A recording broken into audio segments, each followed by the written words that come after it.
One of the things, what I want to see in politics, I think one of the worst things in politics today is the sportsman team's mentality. And I think that comes from having two parties. This one, I don't know how to make this happen within our current system, but I would want to see a five-party system. Three parties would pseudo ours because technically we have two third-party people. Three, if you want to count AOC. Four, you would just ally someone with on your side, and basically it would be a pseudo to sports mentality again. So five parties, I think, is a sweet spot. Any more gets very, very, more too complicated. But like that might have to take a whole entire system-wide shift. Ranked choice voting. This would allow people who think that would not have a chance to win, they would actually get votes, and by people thinking that they have a chance to win, they would actually win in that case.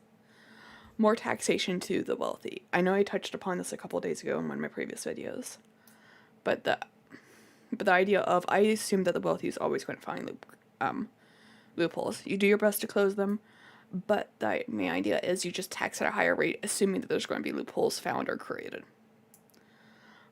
New ideally of no corporate donors, that'd be like an ideal for me, but APAC gone. I do not want any foreign investment. I think U.S. citizens should be able to enfranchise the U.S. itself. I don't want any outside influence. No precedent rules. And what I mean by this, which I know sounds very weird without context, is a lot of things that we're learning, especially with the current administration's presidency, is there's not really rules. It's just that's always how it's been. So it's a courtesy that they follow it. So like codify those courtesies and make them into law. I think no president, no matter what party, because it creates bias, should elect SCOTUS members. I think Congress should.